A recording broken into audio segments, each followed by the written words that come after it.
Yo, welcome back, boys and girls. My name's Russ. I'm gonna bring you this short, my first rogue guide to do with the actual rogue and not a dungeon that the rogue is in. Okay. This video is gonna be about the new Killing Spree Vanish Mark of the Master Assassin legendary build that people have been talking about. It's been stirring up a little bit the past couple days on the Ravenholt Discord. People have asked me about it on my stream today, so I went into a bit of trial and error testing and things, seeing what could and couldn't be done. Tried out in a couple of dungeons. Still not 100% sure what I'm making of it, but the theory's all in place and the stats are there. Basically, it originated because it's come to light because there was something wrong with the Sims with Blade Rush talent in AoE. So people have decided to use Killing Spree in AoE, and this build, or this thing that I'm going to show you, is supposedly the best burst DPS that you can possibly get on like 5 targets as a rogue, which is really good for the rogue in M+, for example, because Mythic Plus is largely about burst damage, and what Outlaw was really lacking is like a lot of burst AoE. Now, admittedly, it is capped at 5 targets, which sucks, but you do get this burst on like 45 seconds to a minute cooldown most of the time. So it's pretty good. It's pretty reliable. It works pretty much all the time. There's one downside to it, which I'll talk about in the video. But yeah, do feel free if there's anything in this video, anything you're not sure about, feel free to leave a comment down below or check out my stream. I'll put it on screen for you up there, twitch.tv/JustRuss. I'm live most days. Feel free to come ask me stuff down there or in the stream or anything, or just hang out in the stream, up to you. But I'll get on with the video now, and I'll show you the different kind of builds, different openers that I've kind of found to work out best for this build. Okay, so here we are then, guys, at the target dummies now. On screen right now for you are the talents that you're most likely to be wanting to run. So your usual quick draw, acrobatic strikes. You'll be using Mark for Death. I'll explain why in a second. Cheat Death, Brown the Weak, or whatever you prefer at this row. You keep with Alacrity, and then you want to switch from Blade Rush to Killing Spree. I'm just running my normal gear. My eye level's a little bit low right now because I'm using a 190 ring, which is my Master Assassin ring. I'll tell you what you can do as again, or in a second, with the trinkets also. This is what like my general build kind of looks like. I'm using the PvP trinket, which is just haste and a primary stat proc. Options here would be to use maybe the Skulkers, maybe a Hateful Chain, or maybe even this PvP trinket, because it might line up with your Blade Fury windows, or your Killing Spree window, should I say. So I'll quickly just explain kind of like how the build works, and then I'll show you how to do it on AoE and how I think you probably do it on a single target. This build is supposed to shine on AoE, 5 targets being like the optimal. So luckily we got 5 targets right over here. But I'll show you kind of like how an opener will work, and then I'll show you kind of like how to do the burst window on the AoE packs. Yeah.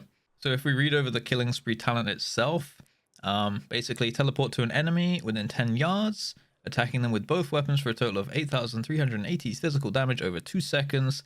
That comes in like small windows of like yeah. I think it does it 5 times or something. While Blade Flurry is active, also hits up to 4 nearby enemies for 100% damage.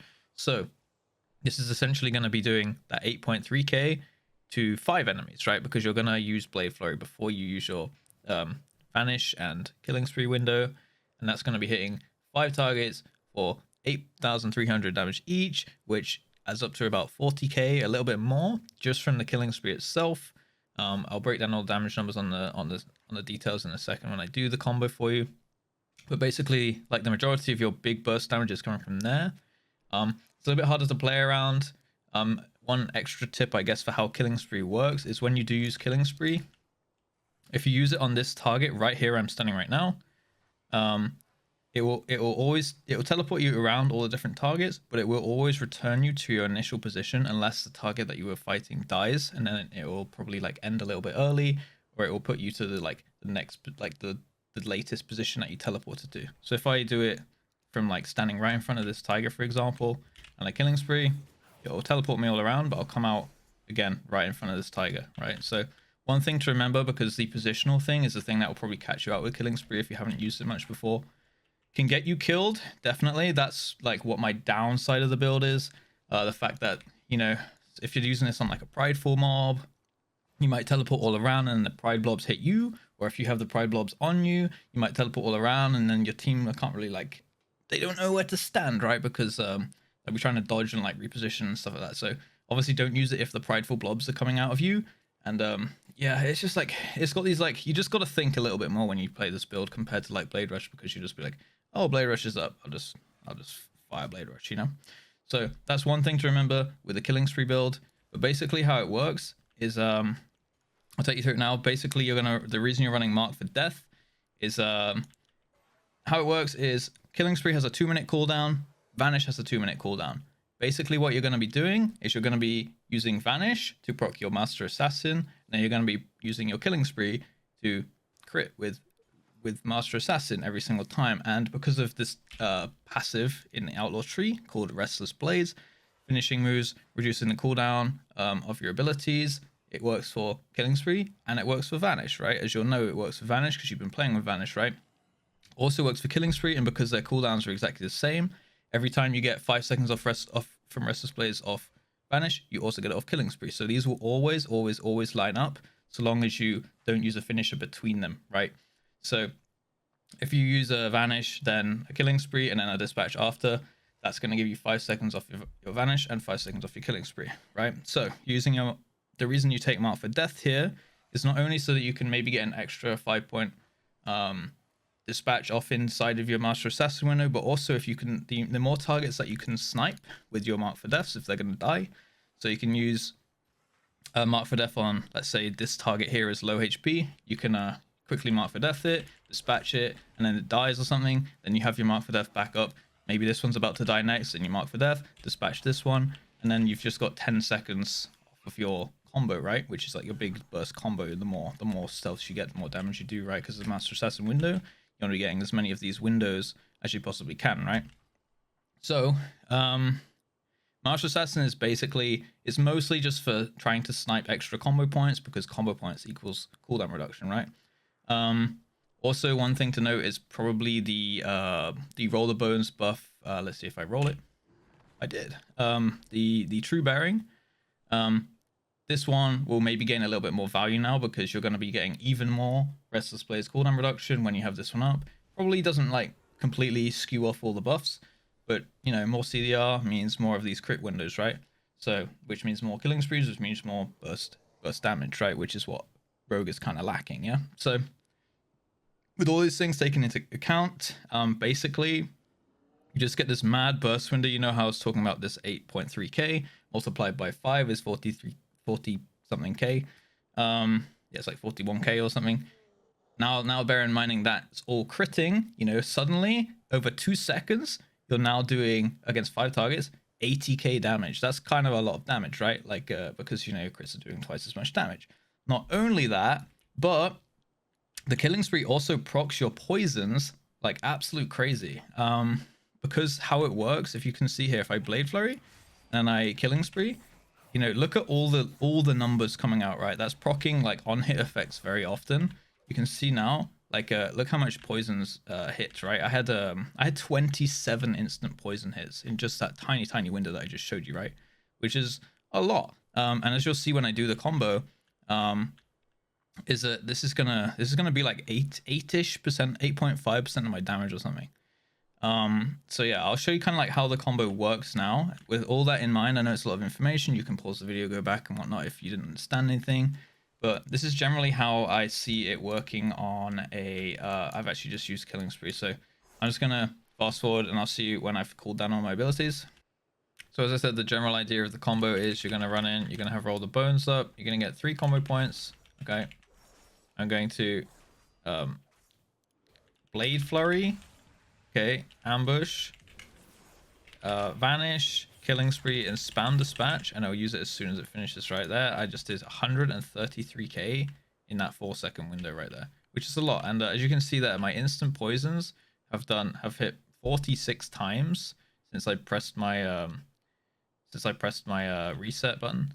So I think because I reset before I activated the Blade Flurry there, it did the Blade Flurry proc into it, and then it did the instant poison. You know, they cleave off everything, right? And they can proc off when you activate the Blade Flurry too. So I reset, I pressed Blade Flurry, I pressed Vanish, I pressed Ambush, I pressed Killing Spree, and then I spam Dispatch, and it will dispatch as soon as the Killing Spree ends. and all of that did like 130k damage in like that 4-second window. One more thing I did want to talk about quickly, guys, is trinket choices. I made a quick macro here, which basically just uses your trinket slot 14, which is like where I always put my on-use trinket. You can put the trinket's name or whatever if you feel more comfortable with that. I just use 14 because I'm lazy and it works with all the trinkets. I don't have to change it every single time. But yeah, this one just uses it as soon as you killing spree. So your killing spree, you know, while you have Master Assassin up, so your trinket should always crit, right? So trinket choices, maybe you want to use a Skulker's Wing, in which case if you do use this, if I wait for it to just go on cooldown, it will always crit basically, which does a lot of damage. It hits for, you know, a decent amount. It'll probably buff up the single target part of this build. Unfortunately, the Skulker's Wing does not cleave with Blade Flurry or anything like that, but you know, it's nice to always have it crit, which you know, it makes it reliable. You'll probably get this into like every other burst window because of how like the cooldown reduction will work. And even if you have to sit on it for a few seconds, you know, having the guaranteed crit probably makes it worth holding. The only thing about Skulkers is that it like kind of teleports you to a target that's close to you, not necessarily your main target, but you're going to be teleporting all around with Blade Flurry anyway, so why not add it to the fun with even more character displacement with the Skulker's Wing? And yeah, as I'll show you right now, how this works is basically the exact same. Blade Flurry, Vanish, Ambush, Killing Spree, and then this Dispatch at the end. 152k damage. This was a bit of a higher one, 81k Blade Flurry. That's kind of the numbers that we're looking for there. Skulking Predator, again, 22.7k. That is a set amount of damage. But that's nice on like a 1.5 minute cooldown, obviously. So every other time that you do this, you're going to get that extra 20k damage in there. The instant poison hitting 35 times. Again, 10k damage. Very nice. The actual killing spree damage on the single target. Then the dispatch. And don't forget that you also got your, hopefully count the odds proc in there too. Any trinket procs that you had from a you know, a passive trinket. Pretty decent. Yeah, I rate it. Like, it's a fun little build to play around with. I don't like it. It's supposedly the best like consistent 3 to 5 target AoE. Obviously you've got that positional requirement, and positional like could get you killed. So I'm gonna try a little bit in some dungeons, see how it goes, see how often it gets me killed. I might go back to just using Blade Rush because it's simple, it's reliable, it's easy, it works all the time.